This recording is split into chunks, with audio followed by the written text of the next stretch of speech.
course, I want to manifest that I join the manifestation of my idol, Senator Rapi Tulfo, in our concern about the integrity of our irrigation projects. Dito, ang laki ng binubuhos kasi sa NIA to support the production of basically rice production. Basically, ang sinusuportahan nito. Tama po ba ako, ma'am? Yes, that's correct. Yes, And not only the budget has gone up and down, even its administration and supervision is now back after being shifted from DA to OP Back. and then back to DA. And now I believe it's under OP. Is that correct, Administrator? Nabasa nyo na naman yung, yung first question ko. Mr. President, nasagot na po yung first question ko kaya hindi ko pa tinatanong, Mr. President. So now, Creepy minority yes, leader. yun po yun, yung placement niya sa government organization.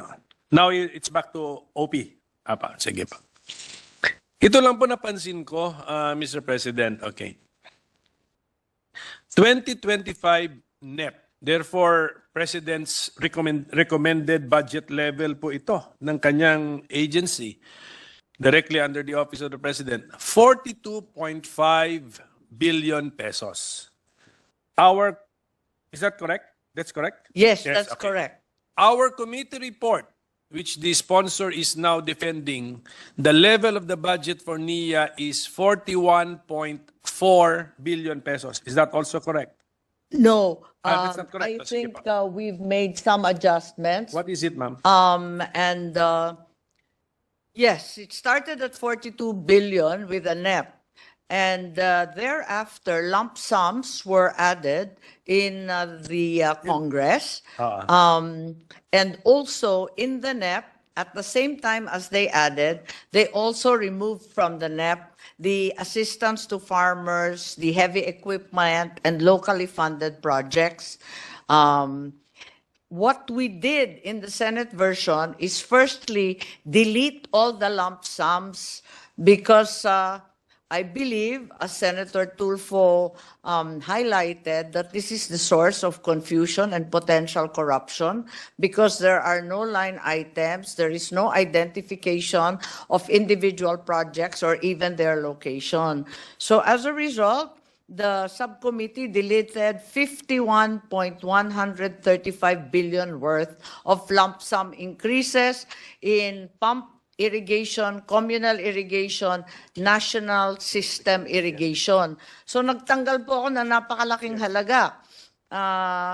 Pero at the same time, which ended up in the budget being 41 billion as the minority leader cited earlier. Yun yung mga tinanggal ko yung lump sums first. Correct. But Plus, thereafter, we also restored 6.135 billion. And this has to do with the farmers' assistance, the heavy equipment, locally funded, and so on, bringing us to 6.135 billion, or now a new total of 47.558 billion. Sorry po for the confusion, but Correct, I thank felt you. compelled to remove the lump sum. yes, so, okay, so, yung locally funded, which are projects, which are found in the NEP, which we also restored, coming from the GAB, we restored it. Ano po yun? Because locally funded means yung source of funds lang, but it doesn't give us a hint of what these are, di ba? What is the nature of the project? Yes, among the locally funded, 6.1 billion are the pump irrigation, the heavy equipment, the contract farming, or or farmer subsidy, and then Libang River Irrigation, Agusan Sur, Lower Apayao in Apayao, Maridagao, Kadingilan Irrigation, Bukidnon, Balog-Balog, unfortunately, Phase 2 of Tarlac. Yun, the one that's magkano not- yun? Sample? That's the 221 million po. Tama. We restored it because we have to start Phase 2 urgently, no matter what. And that became 6.1 billion. This is what we restored from the House version, which was deleted by GAB. Oo nga, but yun na nga, which we find unusual or intriguing because the House deleted around 6 billion, tama ba?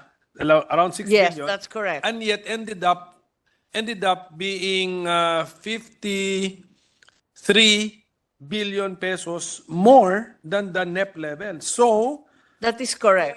kung nagbawas sila ng 6, so they added 59 billion pesos new projects, Yes, new ideas. they added 56.135 billion in lump sums po. Oh, okay. How were these presented po? These are one item or one item. The biggest item is the pump irrigation sub-program of 44.385 billion. That's a single procurement contract. pump irrigation? Okay, sige po. So, The others are smaller. The National Irrigation Sub-Program, 4.722. And we restored some of it. And the Communal Irrigation Sub-Program, we restored also, but strictly in accordance with the NEP. so mas naging kamuka ng Parang bumalik po tayo sa NEP. yes, yung sa Senate totoo lang. Committee report actually mas kamuka na ngayon siya nung NEP. Okay. That's correct. Correct. So, Natatakot po ako sa lump sum. pero can I ask Nia, itong na-prioritize na project ng House, siyempre we should also look at the the logic or the motivation or the essence of the proposal. Meron ba kayo nitong pump irrigation project na ito? Kahit wala mo na yung amount, but meron ba kayo nito? Meron. At magandang project po yan. Okay. Magkano po sa NEP?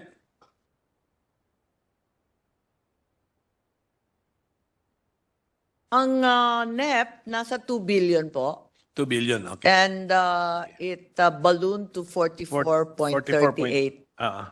44.38 pala? 4.5.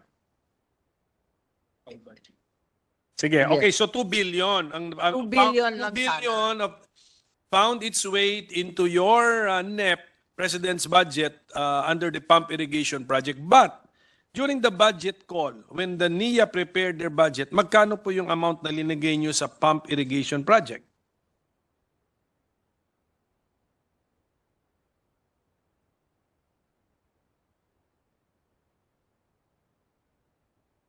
Yes, the maximum requested and submitted to the DBCC was under 25 billion. Sige, okay. Okay, speed na para lang makita ko. So, agency, you have this project, 25 billion, approved by DBM, 2 billion, found its way to NEP, 2 billion.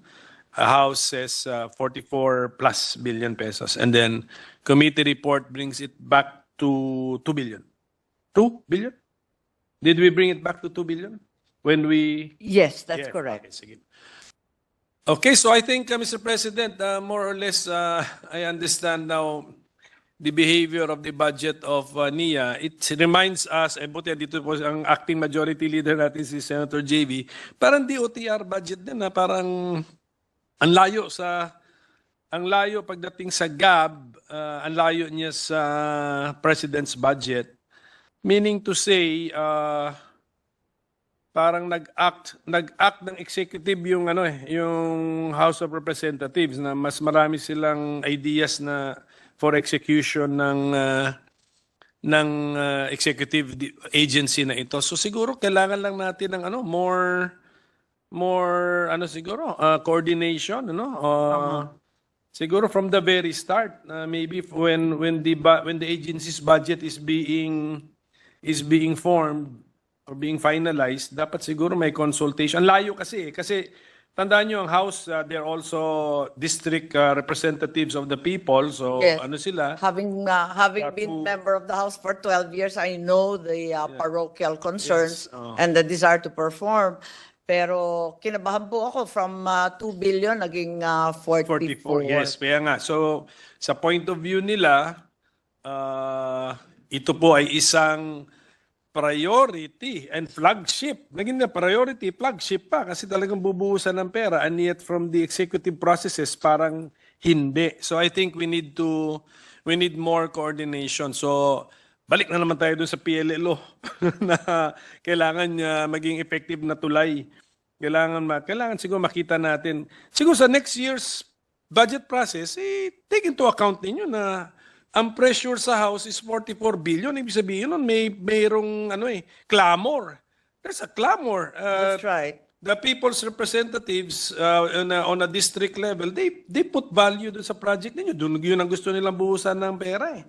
Oh. Which is why, for the record, Minority Leader, I think it's not too late, and I urged our Senate President as well as the Chairman of the Finance Committee that during the BICAM we can talk about these huge differences between the House version and our version so that we can come to a reasonable and enlightened compromise. Siguro last na lang po. Can the NIA head tell us more about the pump irrigation project? Ano ba yan? Bibili ng pump?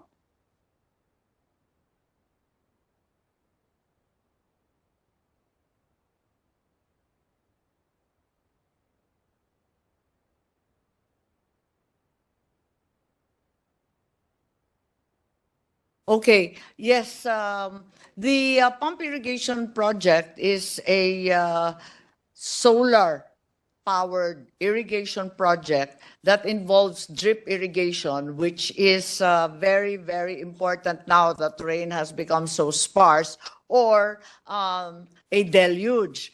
It also allows for fertigation, which is including fertilizer in the process of irrigating your field. So it has two things. You can control the quantum of water, which is very important, particularly with El Nino, and also you can include fertilizer in the watering of your fields. Is it a package? It is a package. Yes, po.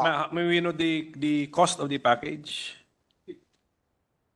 It comes to a total of 1 million per hectare. But it takes us one step further into smart farming. Okay, so pwede natin sabihin na the desire from the House is to irrigate 44,000 hectares? Yes, that would appear to be the case. Okay. And there is identified over 1 million hectares still irrigable in our territory. Mga 30% sa ating bansa ay hindi pa talagang natutubigan. So that we will understand why, yun lang, pinapasok ko para we'll understand the thinking of the House. So, siguro I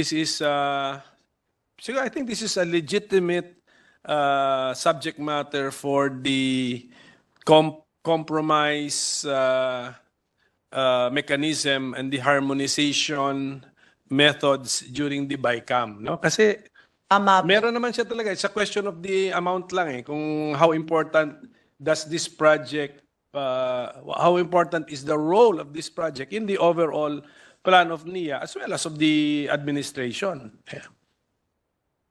My concern po is I've had personally as a provincial governor very poor experience in solar irrigation and pumps.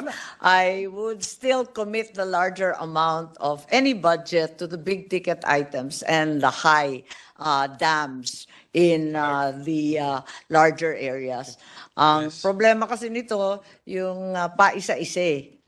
Pero maganda naman kasi immediate, hindi siya 10 years in the making at talaga namang makikinabang yung mga mambubukid kaagad-agad.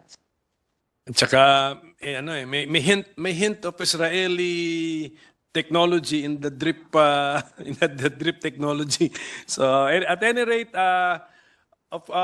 we congratulate our committee chairwoman for fixing the budget of the National Irrigation Administration, and then making it more understandable, and then more hindi lang more understandable but more detailed. Kasi mas mas importante yung we avoid lump sums, we go into line item budgeting. Apa. Thank you. Thank you for that. Thank you. Thank you very much, Minority Leader, for understanding the rather drastic reduction.